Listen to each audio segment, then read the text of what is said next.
एक प्रश्न किसी ने किया कि आप जो प्रायः ये कहते हैं कि श्री जी सर्वोपरि और उन्हीं के अंश से दुर्गादि शक्तियां हैं, तो मुझे चुभता है कि जैसे आपकी इष्ट राधा महारानी है, ऐसे हमारी इष्ट माता जी हैं, तो आप कहते हो करोड़वें अंश में दुर्गा जी हैं श्री राधा रानी के, तो हमको भी तो चुभता है कि आप कहते हो। हम नहीं कह रहे। तस्मात् शास्त्रम प्रमाणन्ते कार्याकार्यो व्यवस्थित हो।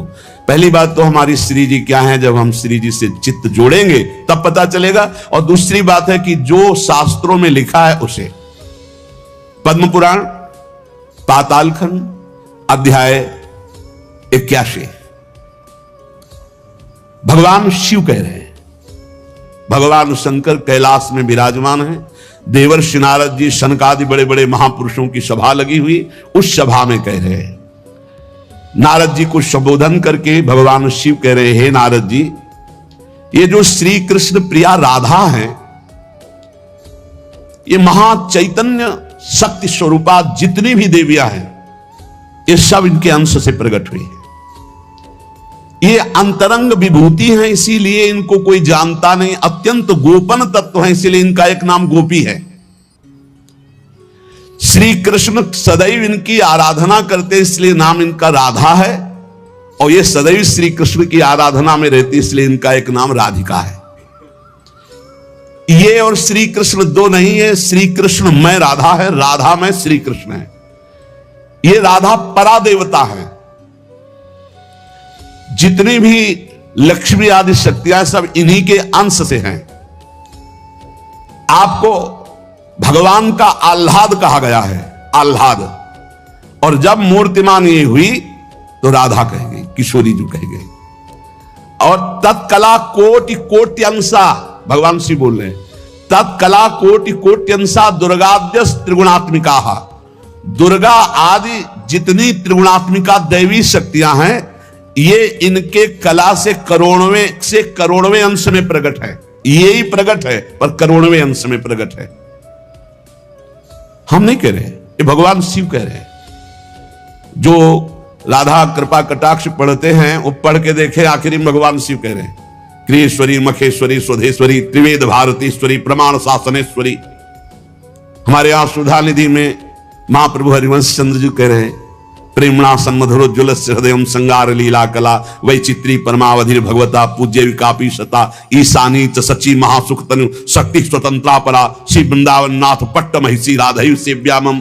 बोले तत्कला कोटि कोटि अंशा, कला उन्हीं की कला, राधा की ही कला, श्री किशोरी जी के ही अंश से करोड़वें अंश में सब शक्तियों का प्रादुर्भाव हुआ। श्री राधा अपने अंश से महालक्ष्मी रूप धारण करती है, तो भगवान श्री कृष्ण नारायण रूप धारण करते हैं। मुनि श्रेष्ठ, थोड़ा भी भेद नहीं है। ये श्री राधा दुर्गा रूप धारण करती है, तो श्री कृष्ण शिव रूप धारण करते हैं, रुद्र। जब श्री कृष्ण के अंश से इंद्र, तो श्री राधा किशोरी के अंश से सची इंद्राणी। जब श्री कृष्ण के अंश से ब्रह्मा, तो राधा किशोरी के अंश से सावित्री देवी। जब श्री कृष्ण के अंश से यमराज, तो उनकी पत्नी धूमोरणा के रूप में श्री राधा किशोरी। अधिक क्या कहूं, इन दोनों के सिवा किसी की सत्ता ही नहीं। यही सब चिद चिद लक्षणम सर्वम राधा कृष्णमयम जगत, चेतन अचेतन सारा संसार श्री राधा कृष्ण का स्वरूप है। नारद जी, मैं इन विभूतियों का क्या वर्णन करूं? अगर 100 करोड़ वर्ष तक राधा की महिमा वर्णन करूं तो भी नहीं कर सकता। भगवान शिव कुछ ऐसे भावुक जन है कि वो कहते हैं कि आप भगवान शंकर को श्री कृष्ण से छोटा कहते हैं, वो हमारे आराध्य देव, हमको चुभता है। देखो, जब तत्व की चर्चा होगी तो एक है, और जब लीला की चर्चा होगी तो वही एक विविध लीलाएं करता है, वही एक विविध लीलाएं करता है। रास में भगवान शंकर आए, अगर थोड़ा भी शास्त्र को पढ़े हो तो पढ़ के देख लेना। गोपी रूप धारण किया, रास में प्रवेश पाया, श्री कृष्ण चरण वंदना, किशोरी जी की चरण वंदना, और फिर गोपी रूप धारण करके रास में प्रवेश।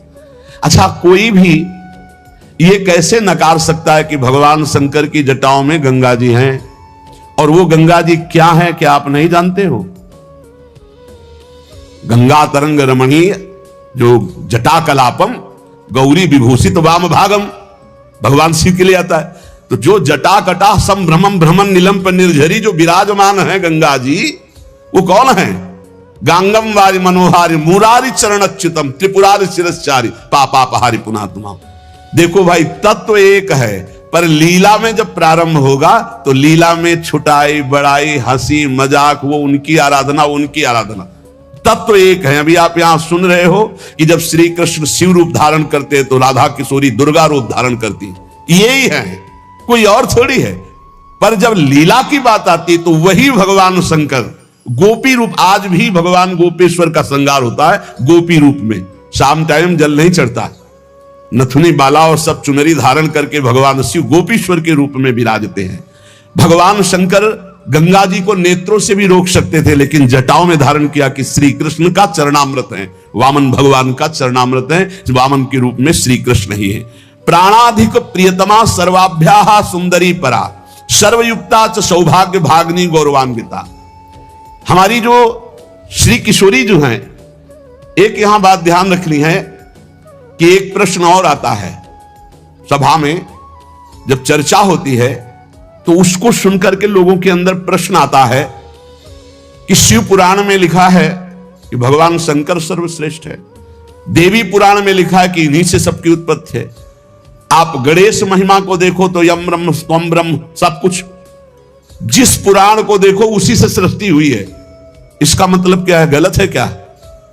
जब तुम शिव पुराण पढ़ोगे तो शिव तत्व से ही सबकी उत्पत्ति है, सब कुछ शिव तत्व है। पढ़े हैं, जैसे आप कहा भगवान शंकर ने चिद चिद लक्षणम सर्वम राधा कृष्णमयम जगत, ऐसे कहा गया है हे भगवती हे भगवान, आपसे ही सृष्टि प्रकट है शिव पुराण में, क्योंकि जितनी माताएं वो सब भगवती हैं और जितने पुरुष हैं वो सब हे भगवान शिव, आपका ही स्वरूप है। चराचर जगत शिव और पार्वतीमय है। भगवान का ऐसा लिंग प्रकट हुआ शिव जी का कि 100 कल्प तक ब्रह्मा जी उतरते चढ़ते रहे, पार न पाया। फिर भगवान विष्णु उसमें पढ़ना शिव पुराण में, तो पढ़ करके बात कर रहे, आर पार नहीं पाया। भगवान शिव से ही नारायण का प्रादुर्भाव होता है, भगवान का प्रादुर्भाव होता है, भगवान शिव से ही ब्रह्मा का प्रादुर्भाव होता है। जब देवी भागवत पढ़ो तो सब कुछ देवी जी से प्रकट हुआ, तो क्या झूठा है क्या? पुराण कोई झूठे हैं क्या? तो अगर उनसे प्रकट हुआ तो इनसे कैसे? भागवत पढ़ करके देखो तो श्री हरि से नाभि कमल से ब्रह्मा, ब्रह्मा की भ्रकुट से शंकर, रुद्र का अवतार। उधर पढ़ करके देखो तो उन भगवान शिव से ब्रह्मा और श्री हरि प्रकट होते हैं। देवी भागवत पढ़ करके देखो तो देवी शक्ति। ये है क्या? तत्व। तत्व एक है, वही परमात्मा है। वही जब शिव पुराण पढ़ोगे तो सब कुछ शिव की, जब भागवत पुराण पढ़ोगे तो सब कुछ श्री हरि का, और जब देवी भागवत पढ़ोगे तो सब कुछ वही। देवी प्रपन्नार्थ हरे प्रसीद प्रसीद मातर जगतो खिलस्य प्रसीद विश्वेश्वरी पाहे विश्वम तुमीश्वरी देवी चराचरस्य। हे देवी, तुम ही चराचर में व्याप्त हो, तुम ईश्वरी हो, तुम सर्वशक्तिमान हो, तुमसे बढ़कर कोई नहीं। क्या समझते हो? जो जहां है वही परम तत्व है और वो वही सब कुछ है। इधर से हम देखेंगे तो कृष्णाकार, उधर से देखोगे तो शिवाकार, उधर से देखोगे तो दुर्गा में, उधर से देखोगे काली में। जो बोलो वही परम तत्व है। पर जब हम लीला का गायन करते हैं तो लीला में विभाग हो जाता है। वही एक परमात्मा, वेद कहता है एकोहम बहुश्यामा, मैं एक बहुत रूपों में हो जाऊं। अब वही परमात्मा शासक बन गया, वही शासित हो गया, वही धर्मात्मा बन गया। उसी के छाती से धर्म प्रकट हुआ, उसी के पीठ से अधर्म प्रकट हुआ। अधर्म करने वाला दंडनी हो गया, धर्म करने वाला बंदनी हो गया। लेकिन दंडनी और बंदनी में, दोनों में एक तत्व विराजमान है। तत्व में अंतर नहीं। ये जो समझते नहीं ना, लीला को समझते नहीं है और तत्व को समझते नहीं, तो ये झगड़ा करने लगते हैं कि शिव को छोटा कैसे कह दिया। पूछो शिव जी से जाके। अरे उनको देखो तो रात दिन भगवत श्री हरि चर्चा करते रहते, और हरि को देखो, उनसे पूछो जाके कि तुम्हारे आराध्य देव कौन है, बोले कि शंकर। हरि से पूछो कि तुम्हारा गुरु कौन, बोले शंकर। और शंकर जी से पूछो तुम्हारा आराध्य देव को, बोले हरि। और हम आपस में लाठी चलाएं। अरे वो एक है, वो एक है, वो अनेक है। अनेक होते हुए भी एक है, एक होते हुए भी अनेक है। इस बात को समझो। जब देवी भागवत, तो देवी ही सब कुछ है, देवी के ही अंश से राधा है। समझिए आप। जब हम वृंदावन से बोलेंगे तो राधा के अंश से देवी है। जब आप शिव पुराण से बोलेंगे तो शिव के अंश से हरि हैं। और जब भागवत पुराण से बोलेंगे तो हरि के अंश से शिव है। आप इस बात को समझिए, जब लीला का बात, लीला प्रसंग आएगी तो उसमें भेद हो जाते हैं। जैसे ब्रह्म ऋषियों ने विचार किया कि इन तीन महान भगवत स्वरूपों में कौन सबसे बड़ा है। क्या उन ब्रह्म ऋषियों को पता नहीं कि हरि ही ब्रह्मा है, ब्रह्मा हरि ही शिव है, शिव ब्रह्मा और हरि में किंचित मात्र भेद नहीं। स्वयं भगवान बोले मैं ही हर हूं, मैं ही विधि हूं, मैं ही हरि रूप हूं। जगह जगह वर्णन है। लेकिन जब भृगु जी परीक्षा के लिए गए तो ब्रह्मा जी के सामने जाके ऐसे खड़े हो गए। यह अभद्रता है गुरुजनों के सामने ऐसे खड़े होना, ऐसे नहीं खड़े हुआ जाता, यह अभद्रता कही जाती है। गुरुजनों के सामने सावधानी पूर्वक हाथ जोड़कर या बहुत नम्र ऐसे। अब वो गए वैसे खड़े हो गए। ब्रह्मा जी ने कहा तो सभा की मर्यादा के विरुद्ध है, पर भृगु जी उनके पुत्र हैं, थोड़ा गुस्सा आया पर शांत रहे। शंकर जी के पास गए, बोले आओ भाई, बहुत दिनों बाद आगमन हुआ भृगु जी से। बोले हम तुम्हारे गले नहीं लगते हैं, परम पवित्र रहते हैं। उठाया त्रिशूल उन्होंने हमको। भृगु जी शांत होकर के वहां, और भगवान हरि के पास गए, सैया में पड़े हुए थे, सीधे लात मारी जाके, सीधे छाती पे लात। भगवान उठे और कहा मुझे पता नहीं था आप आ रहे हो, मैं आपकी अगवानी करता। और चरण दाबने लगे, बोले आपके चरण बहुत कोमल है, मेरी छाती बहुत कठोर, कहीं चोट तो नहीं लग गई। और आज के बाद जब जब अवतार भी लेंगे तब तक आपका भृगु चरण चिन्ह ये हमारे छाती पे बना रहेगा, ये हमारा बड़ा सौभाग्य हो। आंसू आ गए भृगु जी के। अब आप क्या कहेंगे? कोई छोटा बड़ा नहीं। जब लीला होती है और एक ही तत्व है तो रंगमंच पर वही सब रूप धारण किए, जगन नाटक वही भवा, इस बात को सब। पर जब हम किशोरी जी की बात कहेंगे तो किशोरी जी के अंश से सब शक्तियां हैं। और जब आप दुर्गा की बात करें तो आपको वहां से दिखाई देगा किशोरी जी दुर्गा जी की अंश है, क्योंकि इधर से अंश वो, उधर से अंश वो उनकी अंशी, वो उनकी अंशी, कोई अंतर नहीं। इधर से हम बोलेंगे श्री कृष्ण के अंश से शिव, और जब शिव पुराण में पढ़ोगे तो शिव जी के अंश से श्री कृष्ण। अब इसमें संशय थोड़ी, क्योंकि वही एक तत्व है, विविध प्रकार से लीला कर रहा है। इसलिए भ्रम का तो ध्यान छोड़ दो, भ्रम छोड़ दो। जब जब जैसा अवसर आया वही रूप धारण किए तत्व विराज। पर जब लीला की चर्चा होगी तो माधुर्य रस में ऐश्वर्य का प्रवेश नहीं, भगवान के ऐश्वर्य का प्रवेश नहीं, तो और ऐश्वर्य शक्तियों की तो बात जाने दो। कभी आपको कोई भी शास्त्र मिला हो कि ब्रज में सुदर्शन चक्र का प्रयोग भगवान ने किया या प्रवेश हुआ, तो हमें बताना। कभी दिव्य वैभव का प्रयोग, क्योंकि ये माधुर्य का क्षेत्र है, ये जो ब्रज है ये वात्सल्य माधुर्य। कभी सुदर्शन चक्र से ब्रज में किसी को मारा हो, मुझे तो याद नहीं है। आप लोगों को कोई याद आवे तो हमको भी बता देना, क्योंकि अभी तक तो नहीं पढ़ा है। आगे अगर किसी को लगे, दूध पीते हुए पूतना को मारा, प्रवेश करके अघासुर को मारा, फाड़ के बकासुर को फेंक दिया, और उसका पैर पकड़ के धेनुकासुर को मारा। बस यही थप्पड़ घूसा इसी से पहुंचा दिया है। ना तो कौमोदकी गदा आई है, ना प्रभु की तलवार आई है, ना यहां सुदर्शन चक्र आया है, ना यहां दारुक सारथी रथ लेके आया है। ये ऐश्वर्य नहीं, ये प्रेम देश है, ऐश्वर्य का प्रवेश नहीं है यहां। और जहां कहीं ऐश्वर्य का कुछ दिग्दर्शन कराना चाहा तो वहां वात्सल्य ने डांट लगा दी है। जैसे मुख में जब मिट्टी खाई हुई ऐश्वर्य दिखाना शुरू किया तो वात्सल्य ने डांटा है, यहां नहीं। तो तुरंत मैया को लगा मेरी आंखों का दोष कोई है, ये तो मेरा लाला है, ऐश्वर्य का। अब जब निकुंज की बात आती है तो इसमें तो बिल्कुल ऐश्वर्य का प्रवेश नहीं है। ब्रज में तो आप थोड़ा ऐश्वर्य की झलक दिखा दिए, अंतर ध्यान हो गए, लेकिन निकुंज में कहीं नहीं कि अंतर ध्यान की लीला एक बार भी हुई हो। निकुंज में बताना पूरे वाणियों को पढ़ करके। अब जो निकुंज रस है इसमें कहीं वर्णन नहीं है कि अष्टभुजा का प्रवेश है या षोडश भुजा का। हमारी ही श्री जी सब अंशों से है, लेकिन ऐश्वर्य रूप नहीं है, महामाधुर्य रूप है। इसी महामाधुर्य की महिमा की हम उपासना करते तो हमारे लिए हमारा उपास्य देव सर्वश्रेष्ठ है। और जब उपास्य देव की सर्वश्रेष्ठता की लीला में देखते तब ये वर्णन आता है कि अनंत शक्तियां, देखो भगवान शिव ने स्वयं वर्णन किया कि ये जो अनंत शक्तियां तत्कला कोटि कोट्यंसा दुर्गाद्यस्त्र गुणात्मिका। अब देखिए वही प्रभु है शक्ति, वही है शक्तिमान, किंचन मात्र अंतर नहीं। लेकिन प्रभु आदेश करते हैं कि मैं अब अवतार लेने जा रहा हूं, भागवत में पढ़ के देख लेना। तुम हे महाशक्ति बलराम जी का आकर्षण करके रोहिणी के गर्भ में डालो और मैं स्वयं अवतार लो। तुम जाकर नंद बाबा के यहां कन्या रूप से पूरी लीला पढ़ के देख लो। और नाम चामुंडा, कुष्मांडा, दुर्गा आदि तुम्हारे विविध नाम भगवान ने रखे और तुम सबकी कामना पूर्ण करने वाली होगी। जाओ मेरा आदेश ऐसा करो। भगवान ने आदेश किया, शक्ति कार्य कर रही। भगवान की प्राप्ति के लिए उसी शक्ति की आराधना कात्यायनी रूप से गोपिकाएं करते हैं।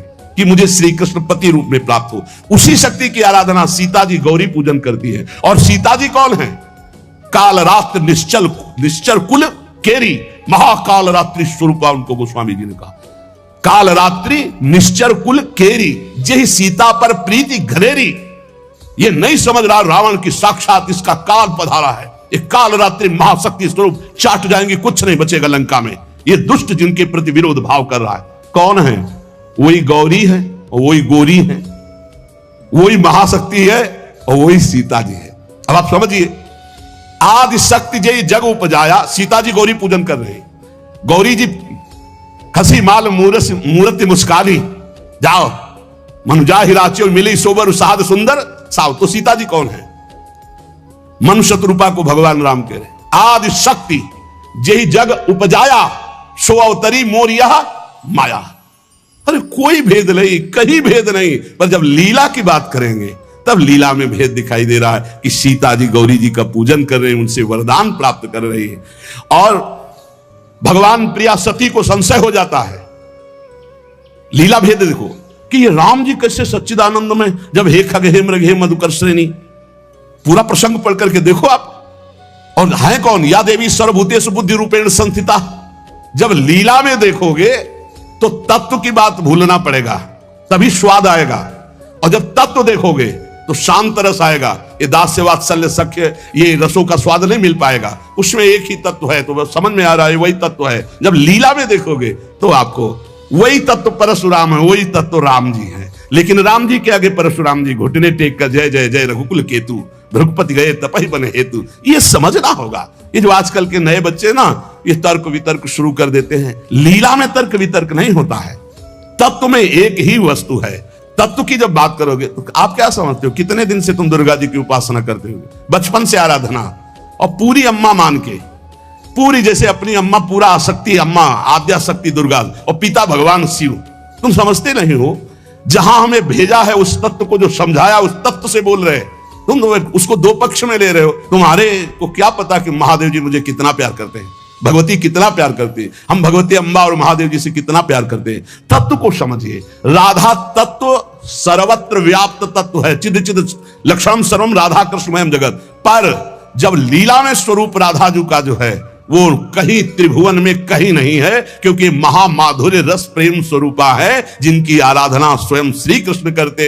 और जिन श्री कृष्ण की आराधना भगवान शंकर, शनकादि, ब्रह्मादि सब करते। ये हमारे उपास्य देव है। और जब आप अपने उपास्य देव के विषय में जैसे बोले कि श्री कृष्ण जिनके सेवक हैं ऐसे महादेव, कोई परेशानी नहीं। श्री कृष्ण जिनके सेवक हैं ऐसे महादेव, क्योंकि हमें पता है कि तुम जो बोल रहे हो वो सत्य बोल रहे हो, क्योंकि वैसे उस तत्व को देखा जाता है। ये तत्व है ही ऐसा कि हम जिस भावना से जैसे देखें वैसे दिखाई देगा। जब हम गणेश स्तोत्र पढ़ते हैं तो सब कुछ गणेश जी बने हुए हैं।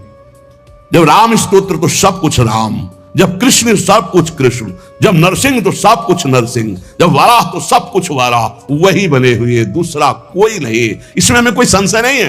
तुम्हें कितना ज्ञान है? उनके पति हैं शिव ज्ञान समुद्र, वो कह रहे हैं। हम तुम्हें पूरा परिचय के साथ बता रहे। पद्म पुराण पाताल खंड अध्याय 81, उसमें कह रहे तत्कला कोटि कोटि अंसा दुर्गाद्यास त्रिगुणात्मिका। कभी रास का स्वाद लिया है? रास का स्वाद लेना है तो ब्रज रस में। इसी यही तो वृंदावन की लीला, मत समझो गुरु को चीला, यहाँ ऋषि मुनि गए हार जपे जा राधे राधे। ऋषि मुनि गए हार जपे जा राधे राधे। प्रियालाल है प्रियालाल। अगर हम जो बोलते हैं उसकी बात को समझ लेना। कह दो कहां प्रमाण है तो हमारी छाती प्रमाण है, खिलवाड़ मत समझना। अगर तुमने राधा किशोरी की अवहेलना करके कहा कि अम्बा, जब जड़ भरत जी के ऊपर गड़ासा चलाने की बात अम्बा के ही सेवकों ने किया तो भद्रकाली सहन नहीं कर पाई और मूर्ति फोड़कर प्रकट हो गई, काट के फेंक दिया अपने ही उपासकों को। होश में रहना, राधा किशोरी है। तत्व से बोलोगे तो मुझे कभी कोई संशय नहीं, सब एक हैं। जब लीला में आओगे तो वही स्वामी बनता है, वही सेवक बनता है। जब लीला में देखोगे तो वही छोटा बनता है, वही बड़ा बनता है। वो विविध रूप धारण करके एक ही तत्व खेल रहा है, इसमें संशय नहीं। पर जब लीला का रसास्वादन करते तब आप उसमें संशय मत करो। वो विविध लीलाएं, वही गोपी बना है, वही श्री जी बना है, वही वृंदावन बना है, और वही प्रीतम बना है, और वही खेल रहा है। वही नरक बना है, वही अधर्म बना है, वही दंड विधान बना है, वही रोग बना है, वही विविध प्रकार की यातना बना है। समझो ना, ये जो नरक भी वही बना। तो जब नरक नहीं था तब कौन था? श्री कृष्ण। और जब नहीं रहेगा तब कौन है? श्री कृष्ण। तो बीच में जो भास रहा है नरक वो है कौन? श्री कृष्ण। अब ये जान जाओ तो नरक नरक ही नहीं है, परम पद के अधिकारी हो गए। जब यही नहीं जान रहे तो वो दुखप्रद है, अगर जान गए तो वो सुखप्रद है। अगर जानकारी का भी विस्मरण हो गया और सच्चिदानंद में स्थित तो आप ही वो हो, जानत तुम्हें हो जाए। तुम भी वही हो जो शिव, जो कृष्ण। जब तत्व में आओगे तो तुम भी वही हो, कोई किंचन मात्र अंतर नहीं। वही एक परमात्मा तत्व विविध रूप में खेल रहा। चिद चिद लक्षणम सर्वम राधा कृष्णमयम जगत ईशावास्मिदम सर्वम यत् किंचे जगत्याम जगत। और सच्ची मानो बिना भजन के समझ नहीं सकते रे। हमारी भाषा समझ ले, ये तर्क वितर्क से नहीं समझ सकते। जब तक ब्रह्मचर्य नहीं रहोगे, पवित्र आहार नहीं करोगे, लाखों नाम जप नहीं करोगे, तब तक वैसे समझ जाओगे ये कोई बातों का विषय है। भजन नहीं करोगे, परमात्मा तत्व तुम्हारे तर्क वितर्क से समझ में आएगा। इसलिए समझा देते कि समझ लो, तुम्हारा मंगल हो जाए। और अगर ऐसे पक्ष विपक्ष की भावनाएं रखोगे तो तुम्हें संतों में दोष दर्शन हो जाएगा। पक्की बात समझ लो। इसलिए बहुत सावधान। यहां से जो चर्चा होती है वो भगवत प्रसाद स्वरूप होती, उसका पान करो तर्क छोड़ करके। खूब नाम जप करो, डट के बन जाओगे। खूब संतों की चरण धूलि माथे पे। हाँ, लहु गणित तत्पसा नयाति न चेज्या न निरूपणात् गृहाद्वा न छंदसा न जलांग सूर्यो बिना महात्पाद रजोभिषेकम। रज लगाओ, संतों की चरणामृत पियो, संतों के वचनों का श्रद्धा विश्वास पूर्वक बढ़िया मंगल में ज्ञानी हो जाओगे। आपको कोई संशय नहीं रहेगा। पर लीला में बड़ा अंतर है। जब विमान पे चढ़ा हुआ जो वृत्तासुर बने थे, चित्रकेतु उनका नाम था। और जब भगवान शिव को वो ऐसे शब्द जो नहीं बोलने चाहिए वो बोल रहे थे तो अंबा जी गुस्सा हो गई। तो भगवान शिव ने कहा था कि तुम्हारे क्रोध और श्राप का उसके ऊपर कोई फर्क नहीं पड़ेगा। क्यों? बोले श्री हरि का निज जन है, शाप दे दिया जा, दैत्य हो जा। क्या फर्क पड़ा? अंतिम समय जो वृत्तासुर की स्थिति है वो देख लो। जो भगवान शिव ने, कोई फर्क नहीं पड़ने वाला। क्यों? वो भगवान श्री हरि का निज जन है, भगवान का जन, भगवान शिव का है। भगवान शिव को भी गुस्सा नहीं आया, अंबाजी को गुस्सा आ गया। ये ऐसे जगत गुरु भगवान शिव से ऐसे नहीं बात करना चाहिए। विमान से उतरकर साष्टांग दंडवत होना चाहिए। त्रुटि है तो भगवान शिव ने कहा त्रुटि होते हुए भी श्री हरि का, इसलिए इसके ऊपर कोई फर्क नहीं पड़ेगा। और नहीं बना वृत्तासुर मिला तो ऐसा वृत्तासुर बना, हाहाकार त्रिभुवन में मच गया। होश उड़ गए देवताओं के। तब दधीच की हड्डियों से वज्र का निर्माण हुआ। जब देखा कि हाथ में ऋषि का जो अस्थि पंजर, उसी से वज्र का निर्माण हुआ है, तो कहा देवराज ये मत सोचना मैं वज्र से डर रहा हूं, रुक जाओ। भगवान हरि से बात की। जैसे छोटा सा बछड़ा अपनी मां की, जैसे घोंसले में बिना पंख उगे हुए बच्चा चिड़िया का अपनी मां का, जैसे परदेश गए हुए पत्नी अपने पति का चिंतन, हे नाथ ऐसे ही हमारी वृत्ति आप में लगी रहे। और आज चलाओ, ये अमोघ है, चिंता मत करो, ये अमोघ है, मेरे ऊपर चलाओगे विध्वंस हो जाऊंगा, क्योंकि मैं जानता हूं ये क्या स्थिति वृत्तासुर की। अंतिम समय एकदम भगवदाकार वृत्ति जो बड़े बड़े ब्रह्म ऋषियों की होती है, वही महाभागवत वृत्तासुर। इसलिए हरि सर्वत्र सब रूपों में व्याप्त है, इसमें कोई संशय नहीं। मत्तः परतरम नान्यत् किंचिदस्ति धनंजय। पर पुराणों में जो है, जहां जिस पुराण की चर्चा वही सर्वोपरि है। अगर देवी भागवत तो सर्वोपरि, उसी से सबका प्रादुर्भाव। शिव पुराण तो सर्वोपरि, उसी से सबका प्रादुर्भाव। गणेश तो उसी से सबका प्रादुर्भाव। आदि गणेश जिसकी पूजा ब्याह में माता पार्वती और भगवान शंकर भी करते हैं। जिधर देखो उधर वही परम तत्व है, इसलिए कोई छोटा नहीं। पर जब लीला में आएगा तो एक स्वामी बनेगा, एक सेवक बनेगा, विविध प्रकार की लीलाएं होंगी। लीला में प्रश्न नहीं, तत्व में अगर प्रश्न उठाओ तो एक ही तत्व है, उसमें कोई अंतर नहीं। पर जब लीला होती है, जैसे अब शिष्य की लीला, गुरु की लीला, अपराधी की लीला, जीवन मुक्त की लीला, लेकिन तत्व एक ही है, तत्व में अंतर नहीं है। अब तत्व का भाव अंदर जब जागृत हो जाएगा तो जानत तुम्हें हो जाए, वो वही बन जाएगा, उसमें कोई अंतर नहीं। पर लीला में अंतर जीवन भर बना रहेगा। तत्वबोध होने के बाद ऐसा थोड़ी कि गुरु के समान जाकर आसन में बैठ जाए। चाहे जितना बड़ा तत्व ज्ञानी हो, जब गुरु बैठे होंगे तो सर झुकाकर उनके चरणों में बैठेगा। तत्वबोध हो चुका, जानत तुम्हें हो जाए, वो भगवान स्वरूप हो चुका है, लेकिन गुरु है इसलिए नीचे बैठेगा। इसलिए कभी कोई भगवत चरित्रों पर संशय ना करे। कोई छोटा बड़ा नहीं है, पर जब खेल खेलने में उतरते हैं तो वही तत्व छोटा बनता है, वही बड़ा बनता है, वही स्वामी बनता है, वही सेवक बनता है। विविध प्रकार से वो जगन नाटक वैभवा अपने जगत में नाटक का स्वरूप करके वो वैभव प्रकाशित कर रहा है। ये खेल जान जाओ। या रहस्य रघुनाथ कर बेग न जाने कोई, जो जाने रघुपति कृपा तो सपने मोह न होए। ये जो अज्ञान की बातें करते हैं, इनके अंदर भजन नहीं, इसलिए जान नहीं पाते। प्रवचन धंधा नहीं, प्रवचन है ये। जो तुम्हारे हर दुर्गुण दुराचार का नाश करके तुम्हें सत्मार्ग में स्थापित कर देगा। ये वो नहीं है, ये कोई धंधा नहीं, ये केवल केवल भगवत प्राप्ति के लिए। और यहां जितनी चर्चा होती है वो सब उसी एक तत्व की होती है, और उसी एक तत्व में कोई स्वामी है, कोई सेवक है, कोई महान है, कोई छोटा है, बस तत्व में अंतर नहीं। आपने लाखों बार सत्संग में सुना होगा कि तत्व एक ही है, इसमें कभी संशय नहीं है। हां, जब उसकी लीला चलती तो लीला में भेद है, और लीला रसास्वादन में भेद है, और रस की भाव गरिमा में भेद है। जैसे कोई सखा है तो कोई दास है, कोई गोपी है तो कोई सहचरी है, और अलग अलग भावों से उसी परमात्मा तत्व का रसास्वादन हो रहा है। अंतर की इसलिए सब संशय छोड़कर एकमात्र भगवद आश्रित जहां तुम जो हो। गणेश उपासक के लिए सर्वोपरि गणेश, सब उनके नीचे। देवी उपासक के लिए सर्वोपरि देवी, सब उनके नीचे। शंकर उपासक के लिए शंकर जी सबसे उनके सामने। कृष्ण उपासक के लिए कृष्ण सर्वश्रेष्ठ, राम उपासक के लिए राम। हमें कोई संशय नहीं, क्योंकि वही तत्व बैठा हुआ है। पर जब लीला में देखो तो हनुमान जी बन के शंकर जी ही चरण पकड़े राम जी के, और राम जी सेवक बन करके रामेश्वर की स्थापना करते। लीला में तुम कहां काट सकते हो? लीला में तर्क वितर्क नहीं, एक ही तत्व है, उसमें कोई अंतर नहीं। इसलिए बहुत सावधानी पूर्वक संतों के वचनों को सुना जाए और अपने चित्त में धारण करके भगवदानंद की प्राप्ति की जाए, जिसके लिए हमको अवसर मिला है। कहीं हम इधर उधर दोष दर्शन करके अपने परमार्थ से भ्रष्ट ना हो जाएं। इसे ध्यान से सुन लो।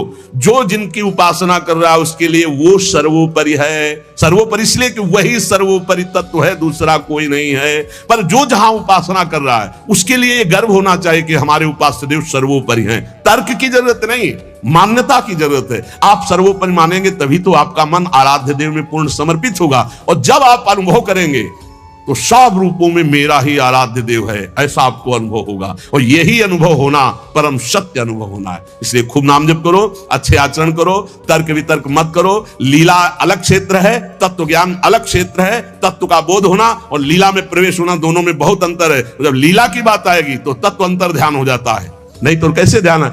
मेरे प्रभु, इस समय मेरे प्रभु को शयन कराना है, मेरे प्रभु को भोग लगाना है, इस समय मेरे प्रभु को मंगलारती, इस समय मेरे प्रभु को जल पिलाना है, इस समय मेरे प्रभु को इत्र लगाना है। ये हम तत्व से थोड़ी देख रहे हैं, हम भाव से देख रहे हैं। भावोत्सवेन भजताम रस कामधेनु। और जब हम भाव से देखते हैं तब हमको ये दिखाई देता है कि हमारी श्री जी के समान केवल श्री जी है, दूसरा कोई नहीं है। क्योंकि दूसरा कोई है ही नहीं। मेरे तो गिरधर गोपाल, दूसरो न कोई। ये हमको देखना, मीरा जी से लड़ना थोड़ी है। कहेंगे करो पूजा भाई, हम परेशान कब कर रहे हैं? हम तो कह रहे हैं मेरे तो गिरधर गोपाल, दूसरों न कोई। उनकी नंद कह रही थी ये हमारी कुल देवी पूजा को, बोले करो ना। बोले नहीं तुमको करना पड़े। बोले हम तो नहीं करेंगे, हमारे तो गिरधर गोपाल, दूसरों न कोई। जाके सिर मोर मुकुट मेरो पति सोई। उनका नहीं करना चाहिए। बोले क्यों करना चाहिए? बोले सुहागवती होती तो विधवा थी। बोले तुमने कुल पूजन नहीं किया क्या? तुम क्यों वैधव्य को प्राप्त हो? बस यही जगह से शुरू हो गया था उसका द्वेष भाव, बहुत प्रचंड द्वेष। तो सच्ची मान लो, हमारी प्रार्थना मान लो, झगड़ा झंझट की भावनाओं का त्याग करके एक ही परम तत्व है। जब लीला में उतरता है तो आप पढ़ के देख लो भागवत में। भरत जी जो जड़ भरत जी के रूप में है, देवी उपासक उनको ले गए और बलि देना चाहते थे। तो जो ही सर झुकाया तो अंबा जी के हृदय में आग लग गई। ऐसे परम निर्मल पुत्र का वध मां सह सकती? हार करके मूर्ति प्रकट हो गई, काट के फेंक दिए। भागवत में पढ़ के देख लो भाई। वही परम तत्व है जो श्री कृष्ण है, वही काली है, जो काली है वही श्री कृष्ण है। मुझे समझने में इतना भी भेद नहीं, लीला में बड़ा भेद है। लीला में जब आते हैं तो अलग अलग रसास्वादन हो जाता है। तो लीला रसास्वादन पाने के लिए चरणों में जाकर के अपने अपने गुरुजनों की आराधना करो, खूब नाम जप करो। जब लीला चरित्र का प्रकाश होगा तब आप जान पाओगे। और श्री किशोरी किशोर जी का अद्भुत विलास, जो भगवान ब्रह्मा सनकादि शिवादि जिसका जस गाते हैं और याचना करते हैं, जो रज शिव सनकादि की याचत। अब कैसे रसमयी ग्रंथों में प्रवेश नहीं तो बाहरी लोग नहीं समझते, पर हम अपने सत्संगी जनों से कहते हैं अपनी उपासना में अपने आराध्य देव के समान कोई नहीं है। ये सबको मानना चाहिए। जब तक मानोगे नहीं, निर्मल में प्रभु जैसा कोई नहीं है। कौने देव बराई बिरद हित, हठी हठी अधम उधारे, खग मृग व्याध पशान बिटप, जड़ जवन कवन सुर तारे। अगर कहा जाए कि साधना से ही तारते हैं तो गोस्वामी जी कह रहे हैं खग, पक्षी, मृग, पशु, व्याध, हिंसक, हत्यारे, बड़े बड़े नाग, मनुष्य, वृक्ष, कौन कौन, जिनको कोई नहीं पूछता, कोई साथ नहीं देता, उनको प्रभु गले लगाते हैं, क्योंकि उनके हृदय में बात आ जाती है ना कि अब हमारा कोई नहीं। ये बहुत बड़ी भगवत प्राप्ति के लिए सिद्धि है, जिसके हृदय में बात आ जाए कि हमारा तो कोई नहीं है। जिसका कोई होता है तो संकट पड़ने पर उसी के पास जाता है, और जिसका कोई नहीं होता है तो हर परिस्थिति में वृत्ति भगवान के पास, प्रभु आपके सिवा कोई नहीं, श्री जी आपके सिवा कोई नहीं। खग, मृग, व्याध, पाषाण, पत्थर, अहिल्या, बिटप, यमलार्जुन, कौन कौन ऐसा नहीं जिसको आपने तार न दिया हो। केवल साधना की बात की जाए तो क्या साधना, खग, मृग, पशु, पंछी, जड़ में, पाषाण में क्या साधना। अहिल्या जी शापवश पाषाण बन गई, अब कोई साधना हो रही क्या। कृपालु भगवान ने अपने चरण स्पर्श से दिव्य पावन बना दिया, पावन करने वाला बना दिया। आज तक किसी देवता ने ऐसा किया हो नहीं, सुनने को नहीं आता, क्योंकि सामर्थ्य नहीं।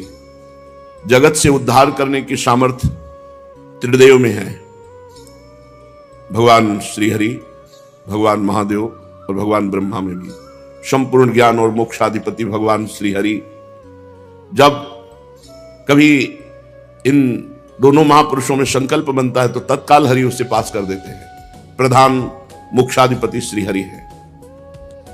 आज तक किसी भी देवता का ऐसा बाना नहीं पाया गया कि हठ पूर्वक चुन चुन कर नीचों को परम पद दिया।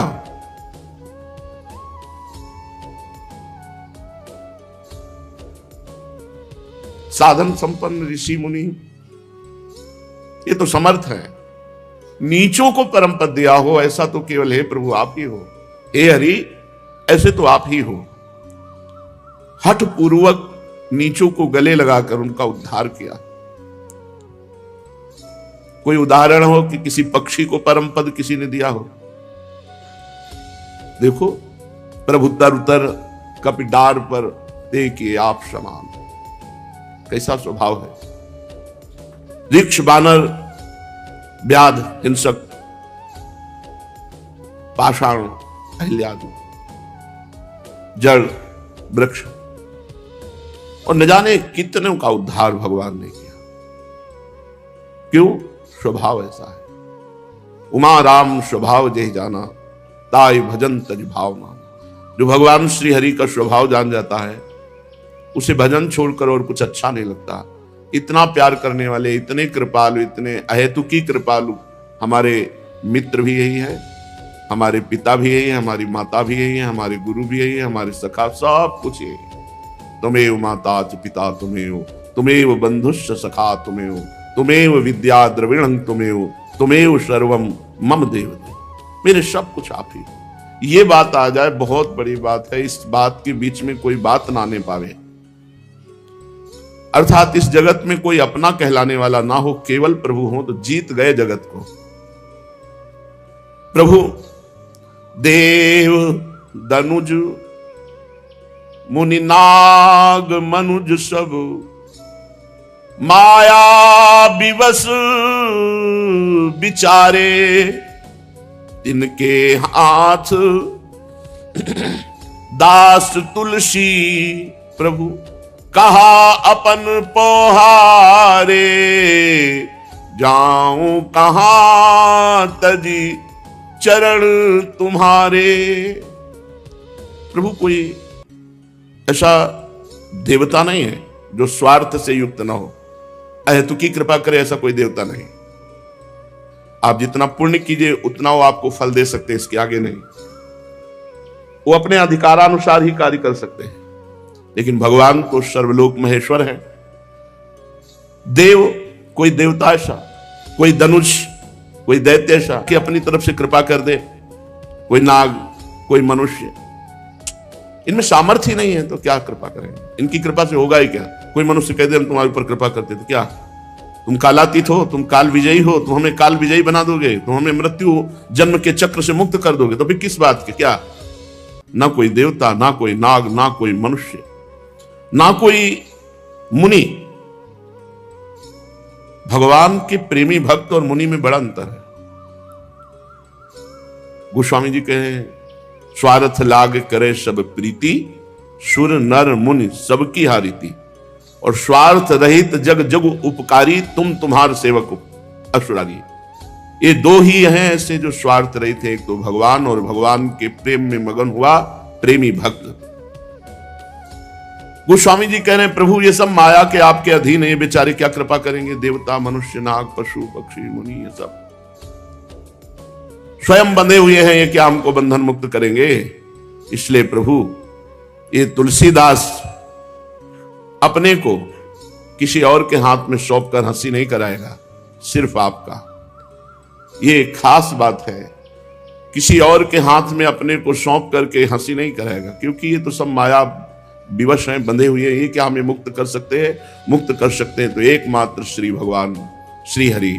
इसलिए जाऊं कहां तज चरण तुम्हारे, आपके चरणों को छोड़ करके मैं कहां जाऊं। जब हमने प्रभु के चरणों का आश्रय ले लिया है हमारी तरफ से, फिर आगे का सारा कार्य प्रभु स्वयं करते हैं, स्वयं करते हैं। हम प्रभु के आश्रित हैं, इसकी पहचान है कि हर समय हमारी चित्तवृत्ति प्रभु में लगी रहे, प्रभु का नाम चलता रहे, प्रभु का चिंतन चलता रहे, प्रभु का आश्रय रहे। श्रीपाद प्रबोधानंद जी महाराज कह रहे अभूत प्रथम में स्मर विशानल ज्वालया, मुधाकृत सुधाधरे किमपि दग्ध दग्धम मनः, समस्त मति मोहनो क्वणित किंकिणी नूपुरे, त्वमक्षि पक्ष मागता तदनु धन्य वृंदावने। पहले तो हृदय काम भाव से जलता था, जब भजन शुरू किया तो जैसे दिन के ताप से तपे हुए पुरुष को रात्रि के चंद्रमा से शीतलता मिलती है, ऐसी हुई। पर जब वृंदावन आया और यहां नूपुरों की झनकार और बंशी नाद सुना तो और आग लग गई।